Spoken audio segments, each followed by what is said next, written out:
Okay, we are live this evening. Hey, A&A members, thank you all for joining us for a Who's Who with the 2021-2022 A&A candidates for the National Board of Directors. We are here on Zoom Live. You can join us now. If you need the registration link, you can go to the A&A homepage, or you can just listen to us on Facebook Live and you can submit questions there. And we have someone monitoring Facebook, so we'll be able to still get your questions to the candidates today. So I want to thank you for joining us again. I am Dr. Loretta Jackson Brown, and I am chair of A&A's nomination committees, along with Alice Lure, Leah Foster Smith, and Felicia Lambert.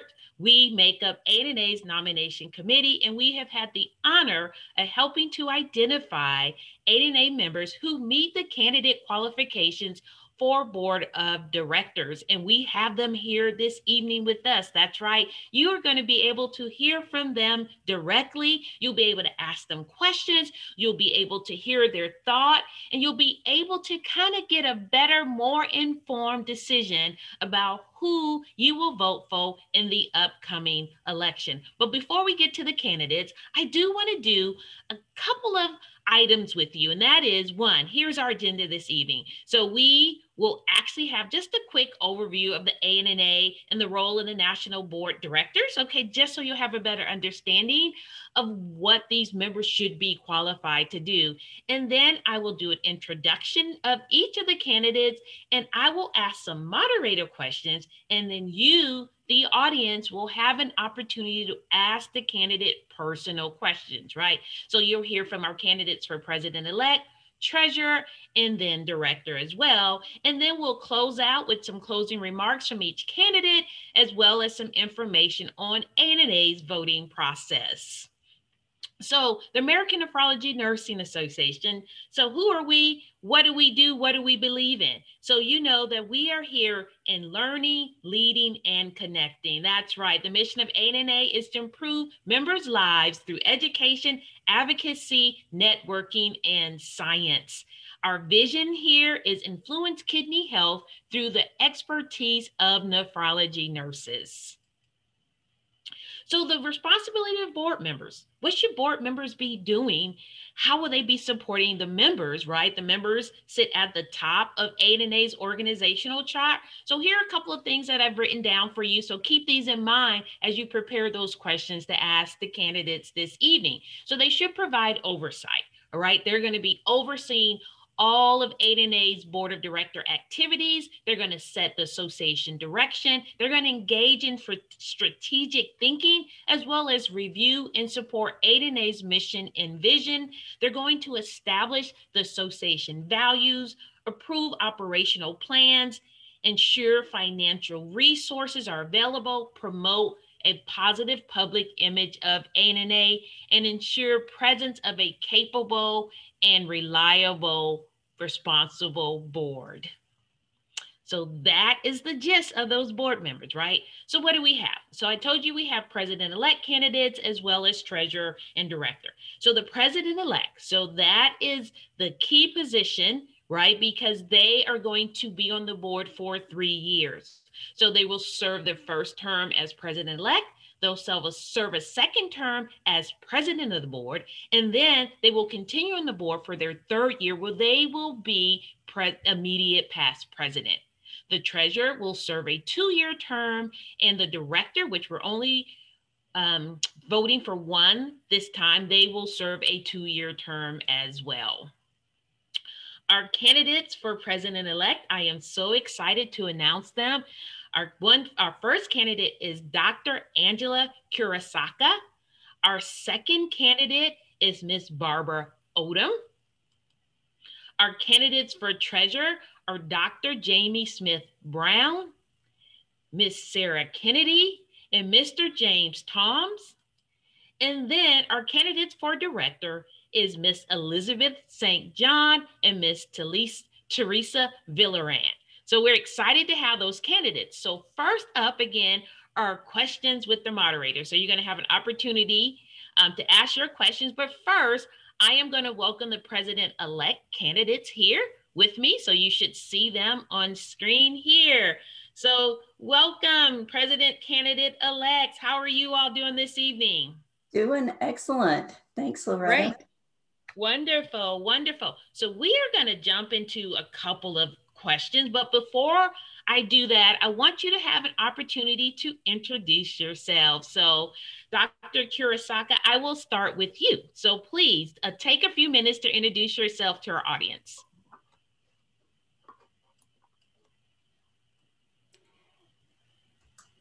Thank you, Loretta. I'd first like to express my gratitude for our military on Veterans Day. Thank you for our service and sacrifice to the country. I'm Dr. Angela Krasaka. I'm a Senior VP of Population Health and Clinical Operations. I'm a very active member of ANNA and CNN and part of the Hazel-Taylor chapter. I've been an officer of Hazel-Taylor since 2002, and I was lucky enough to serve on the board of directors from 2015 to 2017. I won the Ron Brady Award in 2018. I believe professional organizations such as ANNA provides the tools necessary to assist nurses and nurse leaders in learning and growing. More importantly, some of my best friends I met through ANNA. I want to lead this association and pay it forward, just like those who helped me grow in my career. I'm certified in nephrology, case management, advanced nurse executive, and I hold a doctor of nursing practice. My current focus is CKD, but I do have experience with chronic PDs, acutes, and I'm a published author and reviewer. My vision for ANNA is Nephrology Nurses Give Hope, which is helping others through positive empowerment. And that vision has 5 pillars, all of which match perfectly with supporting the strategic initiatives of ANNA, and I'm passionate about ANNA and will work hard to support you. Thank you so much. Thank you so much. And next we will go to Miss Barbara Odom. Please do an opening remark first, Barbara. Thank you, Loretta. Well, I want to welcome everybody and thank you for being here with us tonight. I'm Barbara Odom and I do live in Northport, Alabama. My specialty is acute dialysis in the hospital, but I also spend a lot of time researching and have authored a chapter on acute kidney injury. So that's really one of my passions within the acute setting. I am part of the Hazel-Taylor chapter, number 239, and I currently serve as a national director. Participating at the director level has been amazing.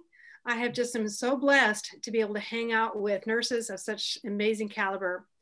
It's allowed me to grow as an ANNA leader, but it's also allowed me to see how ANNA functions as an organization, which is an area that I didn't have a lot of experience in. So it's been a little bit mind-blowing.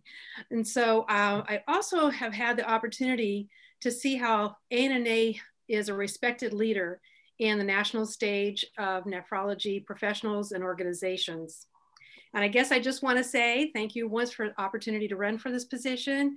And if elected, that I just commit to working as hard as I have as a director to preserve and grow that respect, but also to kind of increase and raise the noise a little bit and our voice on that national stage. So thank you once again for being with us. I look forward to answering your questions. Well, I think.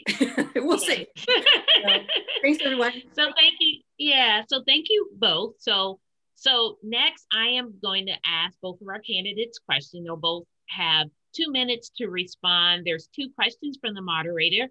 Once the president-elects are done, I will then move through the other candidates that will be the treasurer, and then I will do the same thing with the directors as well. When we conclude that again, I will then bring all the candidates back and we will begin to look at the audience questions. Okay, so president-elect candidates. So my first question for you is related to legal responsibility as being a board member. So it says duty of care, care that is ordinarily, an ordinary prudent person would exercise in a like position under similar circumstances. A board member owes the duty to exercise reasonable care when he or she makes a decision as a steward of ANNA. And Dr. Krasaka, I will start with you. How will you exercise this duty of care? That's a great question, Loretta. You know, I'm pleased to let you all know I have experience in this. I have been on several boards. I'm currently on 2 boards right now. I sit on the Board of Visitors for the Capstone College of Nursing at the University of Alabama. And in that role, not only in that board role, but in every board role that I have participated in, it's important to look at the strategic initiatives and look at the mission and values of the organization, whatever organization is that you're sitting on that board for, to make certain that you take into account the members and the needs. And if there's a call to action, regardless of what that is, if that call to action does not coincide with the strategic initiatives of the organization, then as the leader of that organization, we need to consider either saying no, or how can we make it work within our association or organization. And so I think that's one of the main ways that I would look at a duty to care and ensure that we keep the faith and keep steady on our strategic initiatives. Okay, thank you so much. And so President-elect candidate Barbara Odom, I pose that same question to you. How will you exercise duty of care? Well, being an acute dialysis nurse working in the hospital setting, we live and breathe policy and procedure. And so one of the things that I am so impressed with ANA as an organization is how complex and thorough their policies and procedures are. So to me, to make sure that we are operating in that professional level and to support the integrity of ANA is to support the policy and procedure process. Now, there's a lot of policy and procedures. So the one thing that I absolutely appreciate is the fact that we have Tamara here as our executive director. She's also coming back and forth with me, and sometimes I get those policies and procedures a little bit mixed, and she guides me. So we have such amazing leaders that have plowed the trail and have also set that foundation for us. But we also have, you know, our presidents-elect and president and immediate past president having that consecutive years gone past. We have all that experience that we tap into. And so they just set, you know, the pathway for us to follow. And I think that's amazing. Okay, well, thank you so much. Thank you. Okay, so the second question I have for the president-elect, one of the responsibility of a board member is to recognize and advise the board and committee chairs of changing outside trends that may influence the decision of the board. So I will start with you this time, Barbara. What trends do you see on the horizon that ANA will need to prepare for? Well, there's a trend on the horizon that's near and dear to my heart, and I've had a lot of conversations with some of our SPIN leaders in this, and that is focusing on the diversity, inclusion, and equity. Because I am an acute kidney injury as my area of specialty, people that experience health disparities are really at high risk for acute kidney injury. And so one of the strategies for reducing that is definitely to address those disparities. And on the diversity inclusion, we have a SPIN leader who has a lot of experience in that. And I've talked to him about doing some education for us. So to me, while the word trend, it is very trendy because people are focused on it, I almost would like to exchange that word trend for opportunity. Because we had something as a heart, we already have the heart to do that. What we need is the education and to know the steps to go forward to put it into practice. Hey, thank you. Thank you so much. And so, Dr. Krasaka, I pose that same question to you now. What trends do you see on the horizon that ANA will need to prepare for? I see really a couple of trends that I think we should be aware of and prepare for. One is a little bit of a play off of what Barb just mentioned, but more broadly speaking on the social determinants of care. We deal with such vulnerable populations. And my experience with dealing with vulnerable populations, I think, prepares me to be able to lead the association in that manner. And what I mean by that is it's more than just acute kidney injury, but there's housing and transportation and food deserts, and there's all kinds of social determinants. And we need more education as nephrology nurses, and we need to be able to communicate and have better activity with case managers, both in the hospital and in locally out in the community so that we can coordinate care. So I'd say that's my one hot issue and trends that I see coming. Okay, well, thank you all so much for responding to my questions. We will have you back in a second, but I'm going to have you go off camera now. And I would like the treasurer candidates to join me so I can ask them a couple of questions as well. So let's see. We're waiting for one more candidate. There we are. So we have all our treasurer candidates, right? So hello, everyone. So again, thank you for joining this webinar. So as I did with the president-elect, I'm going to pose 2 questions for you, and then you'll get to hear the audience questions. So going back to legal responsibility. So one of the duties is duty of loyalty, right? A standard of faithfulness. A board member can never use information obtained as a member for personal gain, but must always act in the best interest of ANA. And so I will start with you, Dr. Brown. How will you exercise duty of loyalty? So I would say regarding duty of loyalty, definitely regarding the treasurer, one of the key traits of being a treasurer is definitely integrity. So I definitely will focus on integrity. Even regarding that, speaking about communication, I'm going to be communicating the right thing, whether I'm also going to have a voice for what is right. So I would definitely focus on communication, integrity, even thinking about the knowledge about the duty of care and integrity regarding that situation. Also, speaking about treasurer, even from another role, I would elaborate to say that we definitely need to embrace and have the knowledge for this role. Also, be organized. Okay, so I'm thinking about this key attributes for being a treasurer. So we having the duty, we having the integrity. So we doing what is right, of course. We're also going to be loyal to the organization. So even thinking about that, think about the mission of our organization. So of course, ANA, our mission is talking about education, science, also networking, etc. So even regarding the treasurer, we have to focus on those key things to try to tie it back into how it relates to the overall integrity, loyalty, knowledge, and etc. for this organization. Thank you so much. So candidate Sarah Kennedy, I pose that same question to you at this time. How will you exercise duty of loyalty? Duty of loyalty for me is obviously, as Jamie mentioned, integrity, honesty.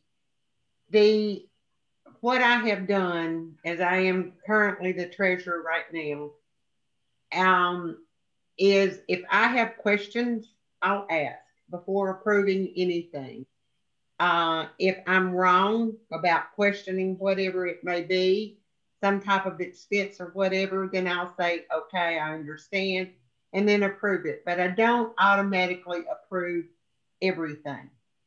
It's asking a lot. To me, I have to be loyal to ANNA. I love ANNA. I admire many people I have met through ANNA.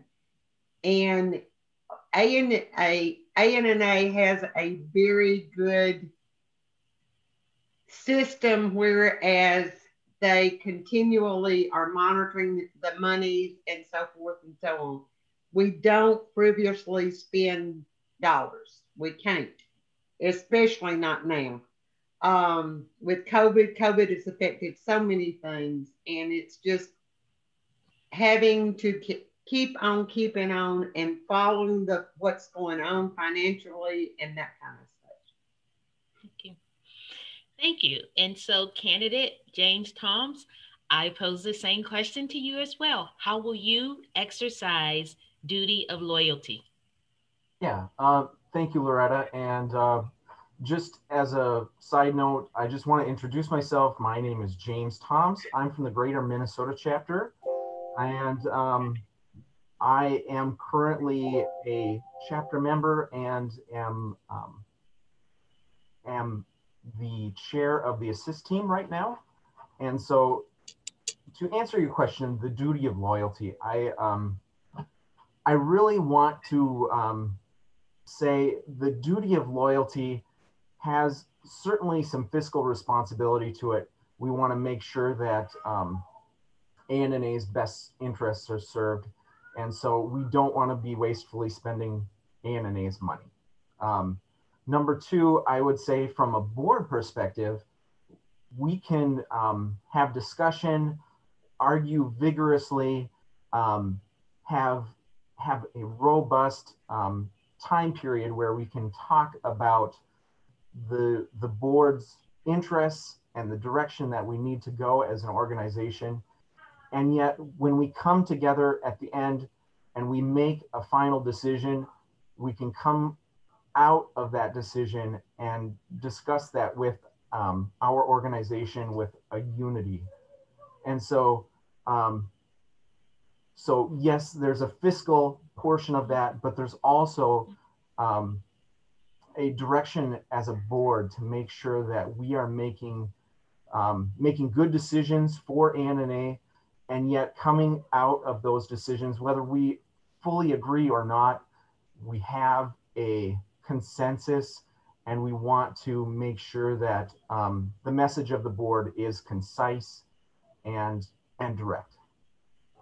Thank you. And thank you also, James, for reminding me that I did not allow opening remarks for Dr. Brown and Sarah. So I am going to go back to you all and allow you to have your opening remarks. So thank you for that. So Dr. Brown, an opening remark.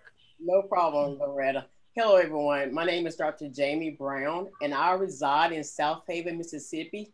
I am a member of the Memphis Blues chapter, number 240. I am also an assistant professor in the College of Nursing at the University of Tennessee Health Science Center, located in Memphis, Tennessee. I have served ANNA in multiple leadership capacities, from being an educator to being a leader, also even now currently serving on the leadership and the research committee, even also doing various ANA projects such as the leadership toolkit, the CKD online modules, and then also the research module, evidence-based practice. Even to piggyback upon that, I am also the editor and also was the lead author for the chronic kidney disease chapter that was recently published in the core curriculum for nephrology book. And even that, I might add on, I am now even currently the lead author of the sexual health and the depression chapters for the upcoming contemporary nephrology nursing book. So as you can see, I have served ANNA in multiple capacities. Not only am I serving ANNA in the organization, but also serving it in the community. Even regarding that, I organize and help plan Memphis Kidney Action Day. So even speaking upon that, the organization to me is a passion for myself and of course for the nephrology community. And I truly believe that the organizational framework of ANNA is built upon the goals of the association and the stability of the association. And I definitely believe that I exemplify and demonstrate those true characteristics for being the treasurer for ANNA. Thank you so much. Candidate Sarah Kennedy, opening remarks. I've been an RN for 45 years, an ANNA member since 1995. I have served locally in our local Hazel Taylor chapter since 1995 as some type of officer, with the exception of 2 years, starting out as a health policy representative, going and through all offices. Currently, I am the president of our local chapter. I've been on the assist team. I have been on the awards committee. I have been on the nominations committee. In fact, I was lead on nomination. I have won the Educator of the Year award twice. I have received the Board of Directors award from ANNA, which totally shocked me. But I am very proud of this. I am, as far as my current job, I have, regarding the treasurer, one thing I have found, it has been a very enlightening experience regarding discovering how much some things can cost. I was shocked at some of the money that is spent or by ANNA on food costs. For instance, a gallon of coffee can be anywhere from $60 to $80. 1 gallon at our annual meetings and such. The knowledge base, the diversity of our board, to me, has really fascinated me. We all get together. Yes, we may vote one way or another, or feel one way or another regarding our decision to vote, but when we come out, it's all the same. I mean, there's no arguments, discussions, that kind of stuff. It's all the same when we come out. The review of the policies and procedures, it's been wonderful. Thank you so much. And so, James, I'm going to do this. I'm going to give you a little bit more time if you would like to add something else to your opening remarks. Yes. Thank you, Loretta. I just want to, I want to reinforce that no matter who you choose on this team, you are going to get amazing results. You look at Jamie, Dr. Brown, and Sarah Kennedy with the experience. It doesn't matter how you go. This is going to be a great year for an election. So I represent a little bit different. I've never been on a board before. I don't have Robert's rules.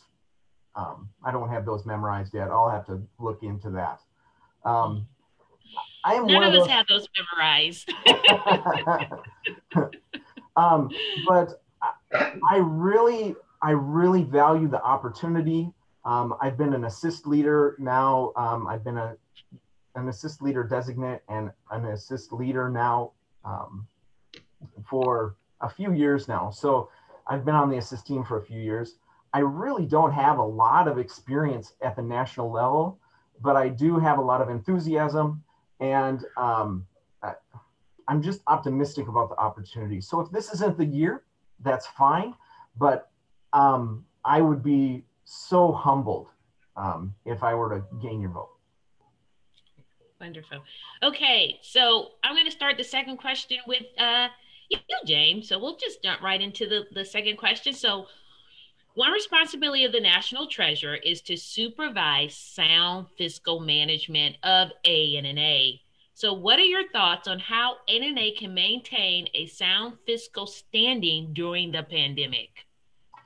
Certainly. I think what we have to do is we need to make sure that we protect the organization. So we need to make sure that we have money set aside to ensure that the operations will run if in case there's some trouble on the way. Now, there's also a certain amount of almost known factors that we go through on a year-to-year basis. Now, this being a pandemic year, obviously things are going a little bit differently than other years. And we can also see trends in attendance at meetings, national meetings, of course, and trends on things like the amount of free material that's out there as far as CEs, making sure that we are valid and competitive with that.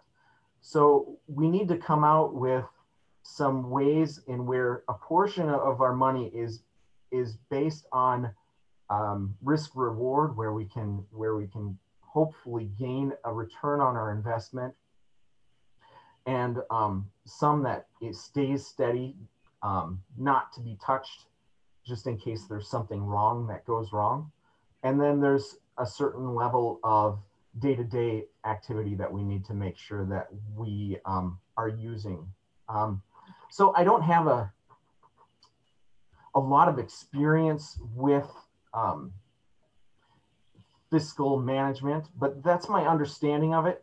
And I do want to say that while I have not run major organizations, I do run my household well. And so we work together as a team, me and my wife and my family, and we enjoy our monthly budget meetings. Let's put it that way. Thank you so much, James. So Sarah, I'm going to go look to you next, and I'm going to pose the same question. So what are your thoughts on how 8 can maintain a sound fiscal standing during the pandemic? Well, we are in the process now of doing the financial budget for 21-22. And the cuts and such that we have made are all in line and pretty much validated, especially with COVID and the lack of ability to meet face to face at this time. We're hoping that in the future we can. The National Symposium virtually went a lot better than expected, but I mean, you know, it went up and down, but overall it went well.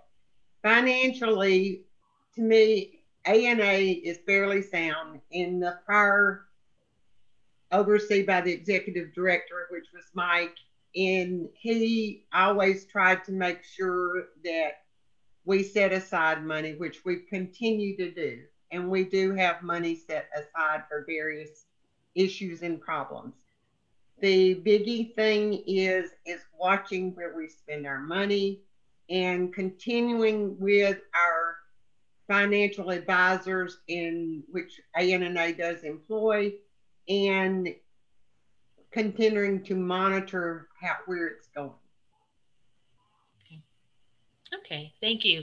And so Dr. Brown, last candidate for treasurer, and so I pose the same question to you as well. So what are your thoughts on how 8 can maintain a sound fiscal standing during this pandemic? Wow, what can I say? Year 2020, all I can do is just shake my head, to be honest with you. But to be on the serious side, definitely looking at the various reports of A&A, I want to see, okay, regarding last year and this year, considering what regarding our finances, of course. Also thinking about the allocation of the funds, you know, where do we go wrong? Where could we do better at? Even regarding that, we're going to keep an eye out for detail. This is even part of the treasurer's role, is having a thorough, keen eye. Also, we're going to keep in mind, we're going to follow the actual policies that ANA has set aside for us. Even thinking about the budget. Even I know for me, when I was the educator spend leader, I held Zoom meetings instead of phone calls. So I might, you know, didn't save quite a bit, but at least I did save something. And as you see, even now, all of our meetings right now are held via Zoom. So of course, we probably even maybe saving a little bit more. But, you know, I was kind of saving back then. So, you know, it's a good thing. Also think about regarding types of budgets. I talk and teach students about the different budgets, whether it be operational or capital or etc. So we have to have a keen knowledge about, okay, where is this expense going? Is it an operational problem or a capital problem? And so I'm like James, I might not have had the expertise regarding A&A as being the treasurer, but I have held the interim role regarding treasurer for Sigma, which is a nursing honor society. So I do have a little keen knowledge. And even if I do not know exactly what's going on, I'm going to definitely ask questions about it. Thank you. Thank you so much, treasurer candidates. I enjoyed my time getting to ask you some questions and you responding. I will now ask you at this time to go off video, and I would like to now welcome the director candidates. So thank you so much. So we have two director candidates. We have Elizabeth St. John and we have Theresa Milleran. And I will start with allowing you all to do open remarks. So Elizabeth, I will start with you. You have 2 minutes for opening remarks. Okay. Hi, thank you. Good evening, everyone. My name is Elizabeth St. John, and I live in Oconomowoc, Wisconsin, and currently I am a clinical technology manager for Fresenius and work with the electronic health record teaching and training the nurses availability. I am part of the Wisconsin chapter, and I work mainly with the hemodialysis nurses, but I also do PD and acutes. So I've kind of touched everything there. In ANNA, I've been involved with the conference committee. I was the chair of the conference committee, I would say 2-3 conferences ago. I did not get the fun of having to put together everything virtually, but I appreciate all the hard work that they did the last 2 conferences to get the virtual conferences up. I am currently on the awards and scholarship committee working, starting to work on that. I have been an NNJ or Nephrology Nurses Journal reviewer for the past couple of years, and also involved with a section author for the core curriculum, and then reviewer for both the core curriculum and the contemporary nephrology nursing. And I go. You have additional remarks? You have a few minutes. Okay, you're good. Okay, go ahead. Nope, Theresa, you can go ahead. Okay, we'll move over to Theresa then. Hello, my name is Theresa Milleran, and I currently work in an in-center chronic hemodialysis unit where I do anemia management and charge nurse duties. I've been a nurse for 33 years. I started in med-surg, went to acute dialysis, spent 20 years in ICU, taught undergrads for 9 years, of which they awarded me the service to students from the SGA, which that's probably one of the best things I've been proud of. And then now I'm in chronic dialysis. I am an ANA mentor this year. They asked me about 4 times to do it, and I said no. And then I got to thinking, reviewing my, history. There's really no one that I could pick who was a mentor to me, and I didn't want another nurse to be able to say that. So I decided to go ahead and be an ANA mentor, and I've actually been having fun doing it. I'm currently the president-elect of our local chapter, Bluegrass 322. I've been the health policy rep for our chapter and the health policy spin advisor. I'm currently on the newly formed health policy committee. We're redoing the website, we're redoing the health policy handbook, hopefully to make those a little bit more user-friendly for members. And we're trying to improve our communication efforts around health policy for members, make it a little easier to understand. I'm currently on the board of directors of the Kentucky Nurse Association, and I was elected and now re-elected for another 2 years to the Kentucky Nurse Association Professional Nursing Practice and Advocacy Cabinet, of which I'm currently the chair. I'm seeking the position of director because I want to be at the table of decision-making, supporting nurses generally and nephrology nurses in particular. I hope nurses recognize the power our almost 4 million voices, and 8,500 of those are ANA members, can have at the local, state, and the federal levels. Thank you, both candidates. Okay, so now I get to ask you all questions. So the first question again is related to your legal responsibility as being board members, and it's related to duty of obedience. So faithfulness to the organization mission, board members are not permitted to act in a way that is inconsistent with the goals of ANNA. So I will start with you, Elizabeth. How will you exercise duty of obedience?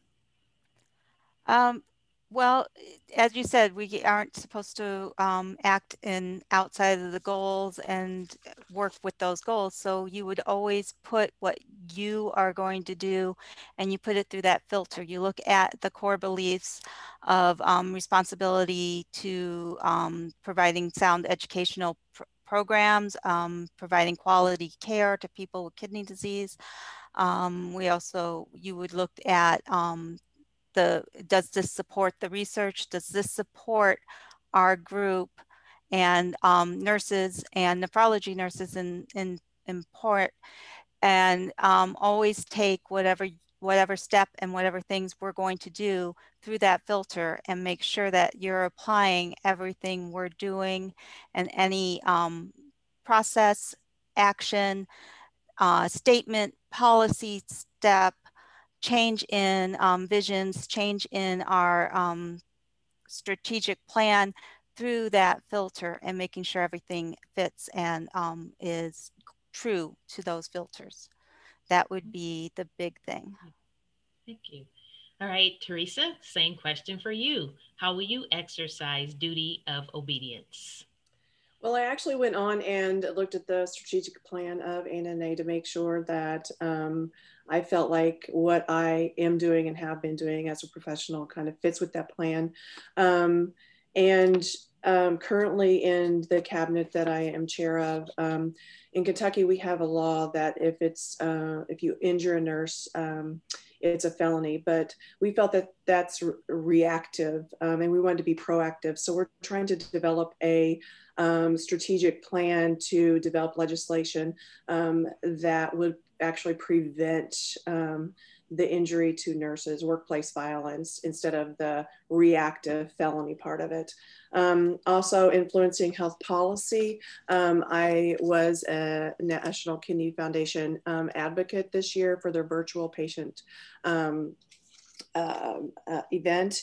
And we were talking to our legislators regarding, legislation that can help our patient population, like the immuno bill and like the Living Donor Act bill. So I think it just is, making sure that what you're doing day to day fits the strategic plan of the organization. Okay, thank you. All right, so my final question to you, and I will go to you first, Theresa. So one responsibility of a board member is to encourage and promote membership growth, chapter development, and active participation in ANA. How do you plan on doing this? Well, I think it's important that we show our relevance as an organization within the nephrology community. We have the executive order by the Trump administration to the Kidney Health Initiative. And there's a lot of goals there that are very important for our community. But, is our organization at the table? Can we help develop a plan to actually reach those goals? So I think we need to actually demonstrate our relevance in the community.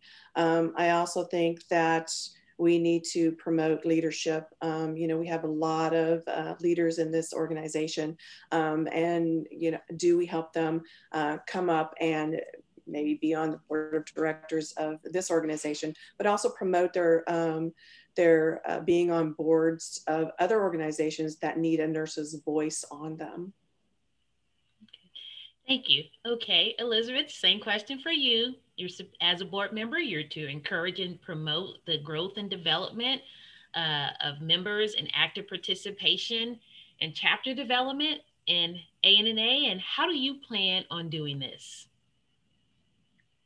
I think to promote the growth and development of everybody, you need to start at a grassroots and really get in and start working with the chapters. And I think we have the assist team, and I believe that if we help support the assist team and get involved with them and really push for active chapters to pull in at that level to get them working and pulling in and looking at getting involved, as you said, getting involved in the community, doing more of community involvement and being at different fun, fairs and health fairs and pulling in and being at the table and talking to people, being part of the emergency plans so that when we have a pandemic or we have other emergencies, that we remind them that the nephrology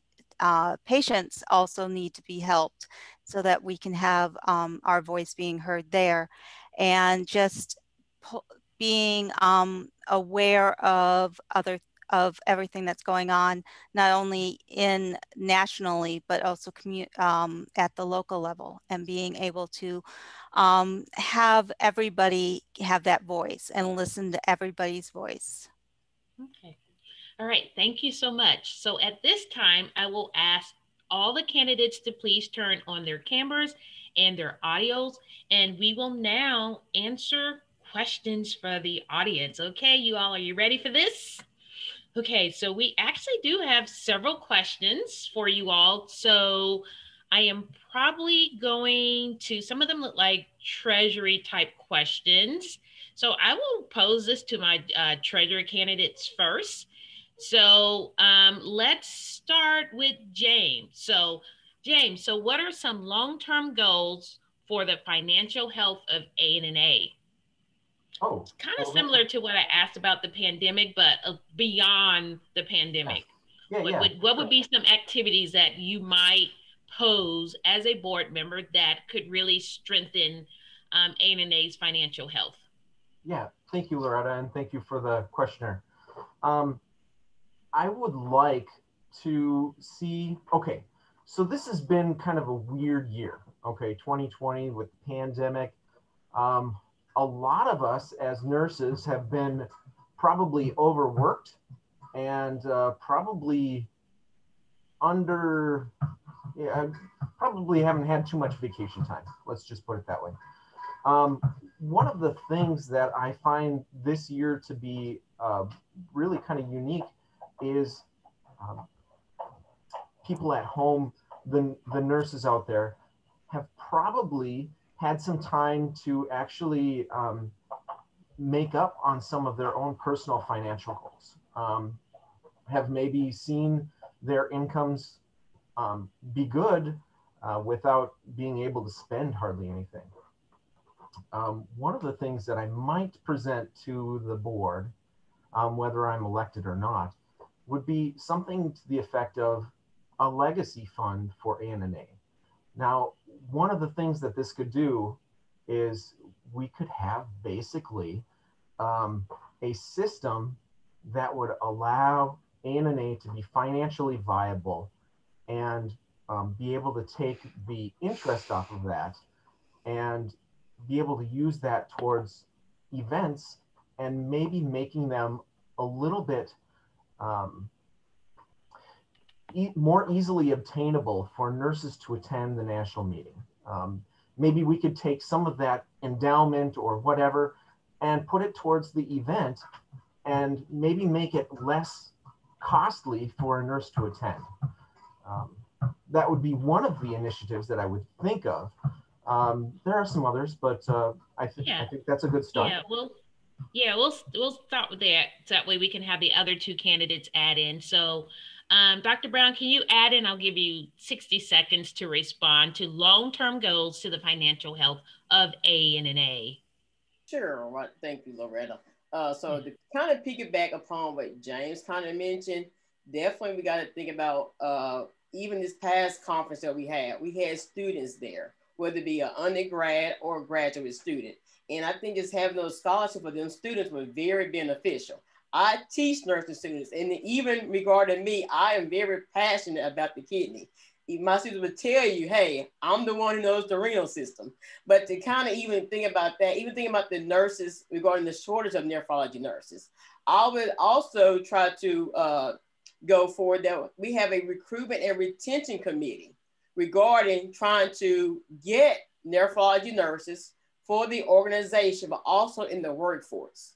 And by me being a Student Nurse Association advisor, I definitely would think that, hey, you know what? Why don't we as an association go to the National Student Nurse Association convention to represent ANA regarding trying to recruit members for the association and for the nephrology community. Also regarding that, also thinking about, hey, we have all of this money regarding scholarships, grants, and awards. But how can we attract members to apply for those scholarships, awards, and etc.? So we have the money. So I think about strategic ways to try to get people to recruit to apply for them. Okay, so thank you. And then our last treasurer candidate is Sarah Kennedy. So question is posed to you as well. What are some long-term goals for the financial health of ANA? If you have 60 seconds to respond to that, Sarah. Long-term goals to me, is basically retention and recruitment. That's something that to me is very, very important. We have got to get more nephrology nurses involved within the ANNA. That is a given. The student and NP students that attended the fall meeting, all reports I've heard thus far are very welcome. That to me was something big that ANNA did as far as a financial thing. They did not have, they had scholarships, they did not have to pay anything.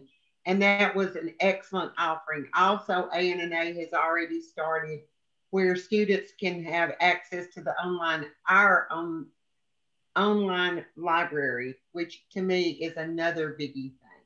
And that is also free. So we are trying to do various things to attract more nurses into nephrology. I did notice if I'm too long, tell me. I did notice a question on open forum, and they were talking about new graduates versus experienced nurses coming into dialysis. And I like the comment that start with mid-surge. And I know that doesn't sound right, but you learn so much in mid-surge. Thank you. Yeah. Okay. I'm going to go ahead and move you forward so we can get to the other two questions. So I'm going to pose this question to our president-elect candidates. And the question is, what are some ways you will advance the mission of ANNA? And I'm going to go ahead and start with you, Barb. Well, one of the missions of ANNA that, I'm passionate about is nurse education. And one of our goals is to provide relevant services and educational. So to me, it's just looking at opportunities to develop more programs. One of our big needs in our organization is to develop an acute kidney injury, acute kidney orientation program. And so one of the hot topics on our ANA Connected is always people that are managing new programs asking, where's the orientation? What do we do? And that's not really out there right now. Everybody has to piecemeal that, come up with it on their own. We need to be the place that everybody goes to for all things nephrology.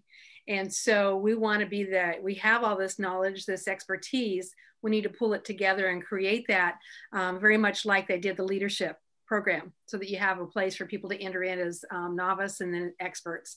And so that's something that I've been in discussion with the acute team to develop in the future.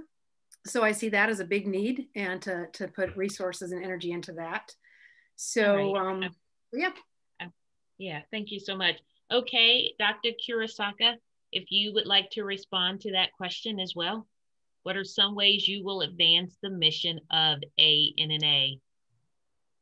Thanks, Loretta. I mentioned this in my introduction, but I have a whole vision for ANNA, and that's nephrology nurses give hope. And that's really helping others through positive empowerment.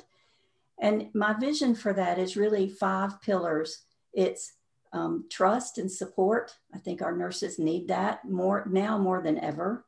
Mentoring. Instead of eating our young, how about let's feed them and let them fly, and support them and prop them up so that we can continue to get more nurses into nephrology. Through advocacy, I would be very active and try to bring some ideas into advocacy where we need a seat at every table. Nephrology nurses needs a seat at every table, and that would be one of my goals to advance the mission. And then the last 2 are education and collaboration. And I think we have a great opportunity to collaborate not only with our kidney care partners, but also other nursing organizations. And I know that ANNA has been very active with ANA and other nursing organizations, but I would like to see that expand a little bit, and maybe even think about other nursing organizations like the Case Management Society of America, since care coordination is very important in the future. Okay, thank you. And we just had another question come through. I think I'm going to phrase this one a tad bit differently than how it actually was written, because I think kind of what they're maybe getting at is the quality of youth. So I'm going to pose this one to our directors. So the question is going to be more related to what are your strengths of your quality that you feel has prepared you to lead at the highest level in ANNA. So what are those leadership qualities that you have that you feel have prepared you to lead at the highest level in ANNA? And I will go ahead and start with you, Theresa. Okay. I'm organized. I'm not afraid to try anything. I think that you have to reach out and offer help, but also accept help when you need it. I think you need to bring people up and forward with you as you develop your leadership skills. I think that participation as an educator taught me how to be humble. One thing when I was in the ANA, we went to the national meeting, and you had to cast a vote for all of the nurses in your state. And boy, is that humbling to do that. So I think that it's just to be an open communicator. And you have to allow people to critique you, and you have to be okay with that because that's how you learn. All right, thank you. Elizabeth, same question for you. Okay.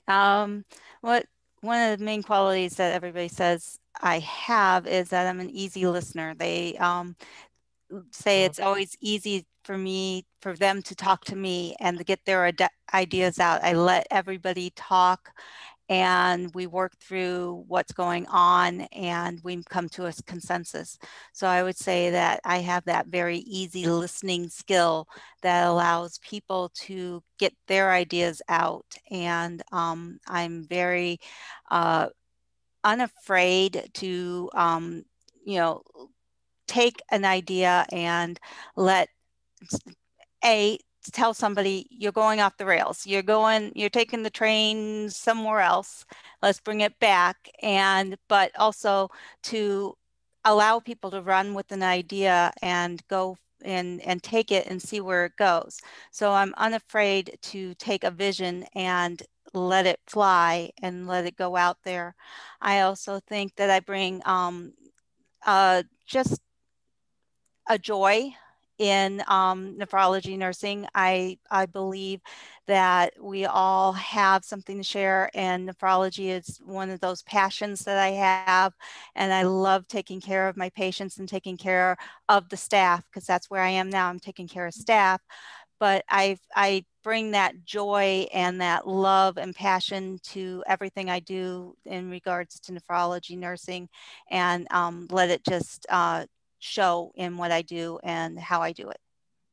Okay, wonderful. Okay, I'm going to pose the final question that we have. So, in June of this year, the current ANA president, Lillian Pryor, released a statement on racism. What role, if any, do you see ANA having in addressing and improving racial disparities in healthcare and racial discrimination in nephrology nursing workplace environments? So I pose that to each of you, but we only have an opportunity for just probably 3 responses. So I will let you, if you would like to speak on that, I will ask you to raise your hand, and I will then call on you. Okay, go ahead, Dr. Brown. Okay, thanks, Loretta, once again. I would say I'm glad that even now, ANA has a diversity, equity, and inclusion committee. Even at my institution also implemented the same committee, especially with what's all going on in the world today. Even myself, I am part of a writing group focusing on DEI, even at my workplace. So we're trying to get a workshop to try to think about, okay, how can we teach not only educators, so I can even put that forward to try to educate my students regarding how racism and diversity and equality and et cetera can be shown in the nephrology nursing community from that standpoint. All right, thank you. Does anyone else would like to make a comment? Okay, Theresa, I think I saw you. Go ahead. Well, since we have 35% of our population is Black, and they only make up 13.2% of our population in general, we already see that there's a problem there. So we need to reach communities where maybe there's a trust issue, and we need to do prevention. And we've talked about prevention for years and years and years and years and years. Prevention isn't sexy. It doesn't make money, but it's it's something very important that we need to focus on. And I think this organization can be in the forefront for doing that. Thank you. And the last person I saw who wanted to make a comment was Dr. Krasaka, and that will be our final comment. Go ahead.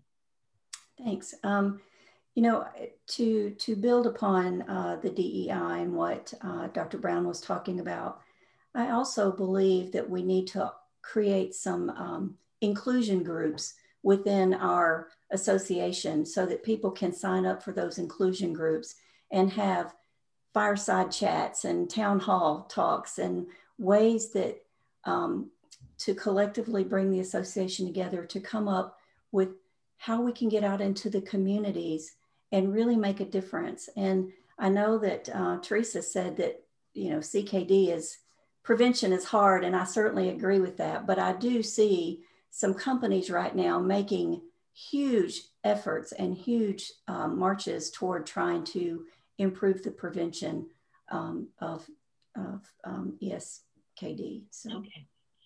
So wonderful. Thank you, candidates, so much. I enjoy this evening having the opportunity to ask you questions, have you respond, and getting to know you better. I hope our audience also enjoyed this time with the candidates. At this time, I'm going to say bye to the candidates. You can continue to dialogue with them. You can connect with them through 8NA as well. You can find most of them on some social media platforms. So continue to engage them and ask them some of the tough questions. But before you go, audience, I do want to go over how you can vote. So solo candidates, thank you for this evening. It's been marvelous. Thank you so much. So we will go over just a few pointers on what you can actually do to make sure that you get out there and you rock the vote for 8NA. So yes, you should be voting. So if you're a full member and you have a valid email on file, you will actually get an email from 8NA Vote at directvote.net. You will get that on December 1st. Now the question came up, how do folks know if they have a valid email? Well, here's something. If you have not gotten one email from 8NA this year and you are an 8NA member, you don't have a valid email. So make sure you contact the national office and make sure that your email is up to date. You can do that by going online, going to 8nanurse.org, log in, check your information, and make sure that it's up to date. And that's right, folks, we are modern day times. You are no longer voting by paper ballots and mail-in and things like that. You have to vote online. That is the only way that you're going to be able to vote. So you essentially are going to get 15 days to vote. Okay, and it's just one click to pick your candidate, right? So again, that ballot will come via email to you as a member, and you will get that on December 1st. But please, please, please don't hesitate. For me, time it shows up, I quickly go in and do my one click. You know, we want the members to vote. You know, traditionally, the voting rate has been probably less than 10%, maybe 12% on some good years. But this year, we want to be different. You have experience with voting differently, and we want to continue that through 8NA. And every vote counts, just like in any other form. Every vote counts. And so it could be the difference between 1 or 2 votes. So it actually just means the candidate who has the most votes. So please, please, please participate in this process and get out and vote. Want more information on 8NA elections and the candidates? You can go to 8nanurse.org/vote and get more information on the candidates. So again, thank you so much for joining us for this webinar. And remember, December 1st, get out there and rock that 8NA vote. And again, I want to thank the candidates for joining us, and thank you, the audience, for participating as well. Thank you, everyone, and have a good evening.